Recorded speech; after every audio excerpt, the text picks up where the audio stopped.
नाम सामने से लेने में कैसी दिक्कत? सबको पता है कि कांग्रेस हमेशा राजद के छोटे भाई के रूप में ही रोल निभाता आया है, और अगर हम विधानसभा चुनाव की भी बात करें तो भी वो वही काम करेगा, राजद मेन लीड पे खेलेगी।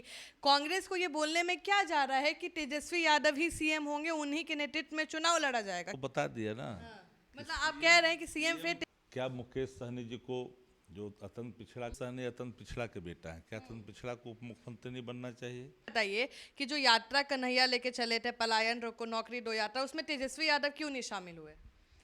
कोई आमंत्रण नहीं था।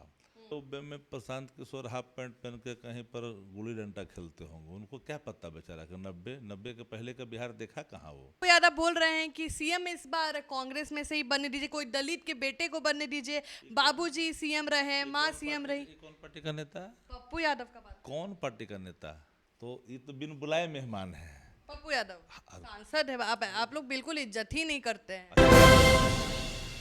हेलो, नमस्कार, स्वागत है आपका सिटी पोस्ट लाइव में। मैं हूं मुस्कान और अभी हम मौजूद है राजद के दफ्तर में।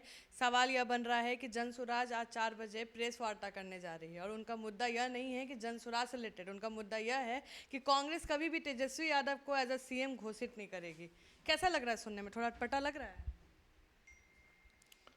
विवेकशील प्राणी जो होता है ना, वो समझ जाता है कि गठबंधन के बैठक का अपडेट क्या है।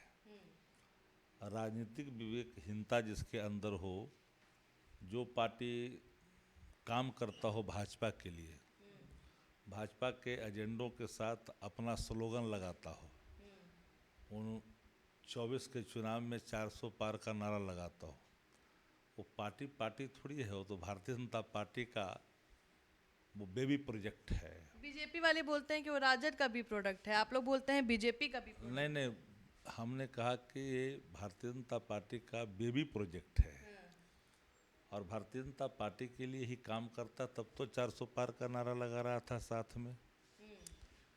कल महागठबंधन की बैठक में कन्वेनर के तौर पर कोऑर्डिनेशन कमेटी के as a chairman Tejashwi ji के नाम की घोषणा हुई। कार्यक्रमों के लेकर के, कॉमन प्रोग्राम को लेकर के, कैंपेनिंग को लेकर करके, जिला स्तर पर कोऑर्डिनेशन को कायम करने के लिए, ज्वाइंट प्रोग्राम के लिए। उसके बावजूद भी कोई पूछे कि चेहरा कौन है, तो फिर वही बात हुआ कि सूरज पूरब में उगता है, उस पर भी सवाल खड़ा कर देना। शक्ति जी, नाम सामने से लेने में कैसी दिक्कत? सबको पता है कि कांग्रेस हमेशा राजद के छोटे भाई के रूप में ही रोल निभाता आया है, और अगर हम विधानसभा चुनाव की भी बात करें तो भी वो वही काम करेगा, राजद मेन लीड पे खेलेगी। कांग्रेस को ये बोलने में क्या जा रहा है कि तेजस्वी यादव ही सीएम होंगे, उन्हीं के नेतृत्व में चुनाव लड़ा जाएगा? क्यों ये बोला जा रहा है कि चुनाव के बाद डिसाइड होगा कौन सीएम बनेगा? ये तो तेजस्वी यादव पे प्रेशर पॉलिटिक्स नहीं खेल रही है कांग्रेस? सार्वभौम स्थिति को अलग से व्याख्या करने की आवश्यकता नहीं होती है। और मुझे हंसी आती है और पॉलिटिकल पार्टी में बचे घमासान को लेकर के, जहां खुद अपनी गठबंधन में कई घटक दल परेशान हैं। अब देश की नहीं, विश्व की बड़ी पार्टी कहती है भाजपा, नेतृत्व की सवाल आता है तो वो नीतीश कुमार का नाम लेती है। उनसे भी सवाल पूछना चाहिए कि तुम तो छोटे ही भाई हो नीतीश कुमार के। हम जब कोऑर्डिनेशन में गठबंधन को चलाते हैं तो कॉमन प्रोग्राम भी होता है, और बिहार का हित है उसमें, और बिहार की आवाम तेजस्वी जी के कुशल नेतृत्व में विश्वास जता चुकी है। 2020 के चुनाव के नतीजे बिहार ने देखा है, बिहार वासियों ने देखा है। सत्ता प्रतिष्ठान की अगर हरकतें न होती और मिसयूज नहीं होता मशीनरियों का, तो महागठबंधन की सरकार होती। कल की बैठक के बाद हर चीज स्पष्ट हो चुका है कि तो ओपनली कहाँ हुआ है? शक्ति जी, इतना नरम तरीके से आप बात कर रहे हैं, आप पर शोभा नहीं दे रहा है। थोड़ा सच में बताइए, अभी तक भी कहाँ उन्होंने बोला है? कृष्णा से बोलते हैं कि सीएम फेस तो तेजस्वी होंगे, तो बोलते हैं कि इस पे अभी कहाँ बात हुआ है? हम तो आपको बता दिया ना। मतलब आप कह रहे हैं कि सीएम फेस तेजस्वी यादव है? सीएम फेस कोई नया तो हो नहीं रहा है। 2020 में किनके चेहरे पर चुनाव लड़ा गया, प्रमाणित किसने किया, किसने सिद्ध किया कि तेजस्वी जी जो कहते हैं वो करते हैं? 17 महीने के कालखंडों को भी लोगों ने देखा, और अब 8,500 किलोमीटर की बिहार की यात्रा करने के बाद जो लकीर खींचे, उस लकीर के पीछे पीछे सत्ता प्रतिष्ठान भी घूम रही है, और कोऑर्डिनेशन कमेटी के चेयरमैन भी घोषित हो गए। अब उसके बाद भी कोई पूछे कि चेहरा कौन है, तो जो चीज़ें अंडर कवर्ड है, ऑलरेडी प्रोसेस ऑन गोइंग है कई चीज़ों पर, तो उस पर जो सवाल उत्सुकता बस पूछ रहे हैं, तो जिनको यह भी ज्ञात नहीं है तो अब उनको क्या करिएगा। जी एक बात बताइए, आप नेता जैसा बात कर रहे हैं, नेता जैसा बात मत करिए। बताइए कि जो यात्रा कन्हैया लेके चले थे, पलायन रोको नौकरी दो यात्रा, उसमें तेजस्वी यादव क्यों नहीं शामिल हुए? शायद लगता है ये सवाल ही अब मैंने अनमैच्योर्ड सवाल है। ये कांग्रेस पार्टी का कार्यक्रम था, कोई आमंत्रण नहीं था, और शायद आपको ज्ञात होनी चाहिए कि 2020 में नौकरी और पलायन, बेरोजगारी जैसे मुद्दे को तेजस्वी जी ने ही रेज किया, देश ने इसको माना। अगर हमारा कोई सहयोगी दल अपनी पार्टी के कार्यक्रमों में इन बातों को लेकर के आगे बढ़ने का काम कर रहा है, तो इस पर तो सबको खुशी होनी चाहिए कि तेजस्वी जी के जो नौकरी, पलायन, बेरोजगारी जैसे सवाल जो मुँह बाए खड़ा है देश के अंदर में, बिहार के अंदर में, उसको लेकर के और पार्टियां भी चल रही है, तो ये तो सुखद है ना। लेकिन प्रशांत किशोर का कहना है कि 2 साल के लिए यात्रा हम किए, पलायन को मुद्दा हम बनाए, लालू जी के टाइम सारा पलायन हुआ है, हम मुद्दा बनाए। मेरे बाद कांग्रेस और राजद भी वही काम कर रही है। अब 90 में प्रशांत किशोर हाफ पैंट पहन के कहीं पर गुल्ली डंडा खेलते होंगे, उनको क्या पता बेचारा कि 90 के पहले का बिहार देखा कहाँ वो। रक्त रंजित बिहार, खूनी बिहार, नक्सलवाद का बिहार, उससे बिहार को आदरणीय लालू प्रसाद जी ने निकाला और एक भय को समाप्त किया। जो दबंगता और गरीबी के बीच में, दबंग और गरीब के बीच में जो खाई थी, उसको पाटा। लोगों को वोट का राज का मतलब छोट का राज एहसास कराया। कलेक्टर और बीडीओ के चैम्बर में कैसे गरीब का बेटा हिलता है अपने कामों को लेकर के, इसका बोध भी कराया। आंसू भी पोछा, बाल भी कटाया, स्कूल भी भेजाया और रैन बसेरा भी बनाया।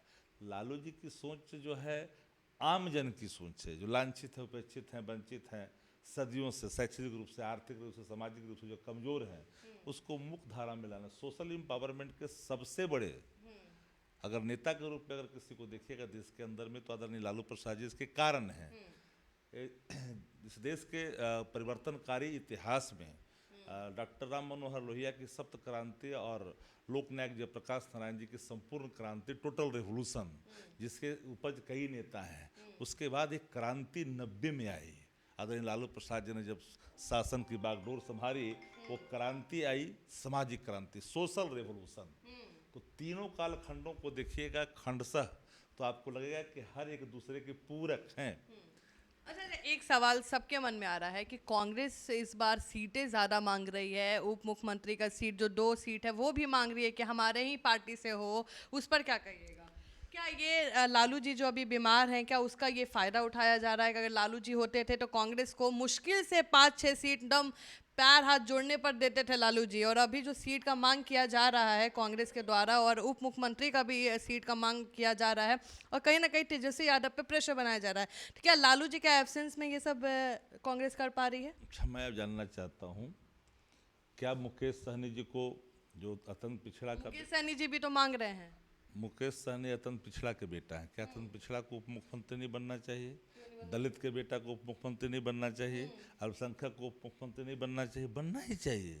अगर डेमोक्रेसी, यही तो हेल्दी डेमोक्रेसी, इनर डेमोक्रेसी है, आंतरिक लोकतंत्र है इंडिया गठबंधन के घटक दलों में। उसकी स्वतंत्रता है अपने दल के हितों को ध्यान में रख कर करके दल को सशक्त करने के लिए मांग स्वाभाविक है, और स्वाभाविक भाव के प्रकटीकरण कोई नाराजगी या कोई अतिशय आकांक्षा का प्रतीक नहीं होता।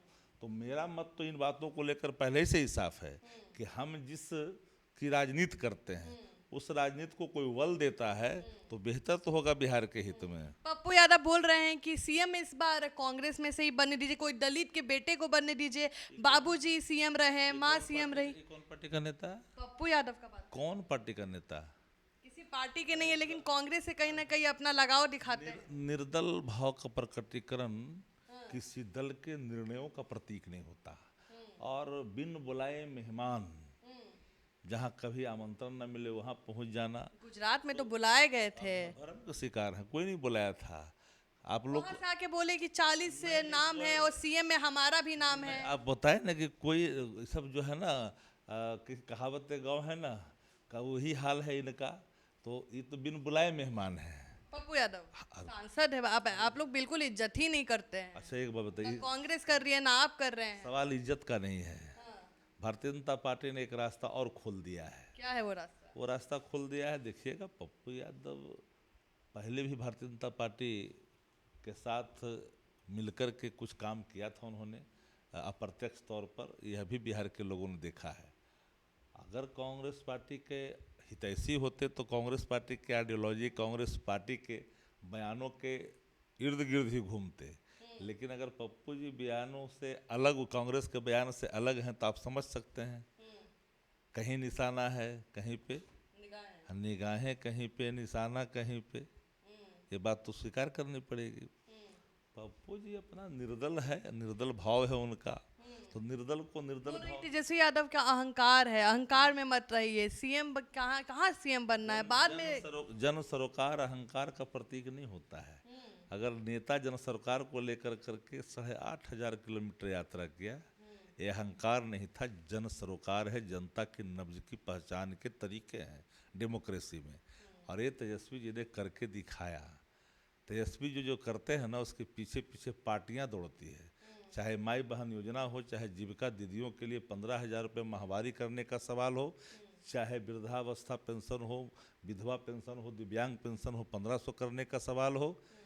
एक बात मैं डंके की चोट पर on behalf of the party as a chief spokesperson मैं डंके के साथ बोल देता हूँ, तेजस्वी जी की सरकार होगी, जिस जिले में कोई क्राइम होगा, उत्तरदायित्व थाने से लेकर के शीर्ष पदाधिकारियों तक को ठहराया जाएगा। एक भी कोई ऐसा अपराधी उसको रंग के आधार पर, भेद के आधार पर उसको नहीं देखा जाएगा। बिहार में कानून का राज होगा, जहां सबकी अमन चैन दिखाई पड़ेगी।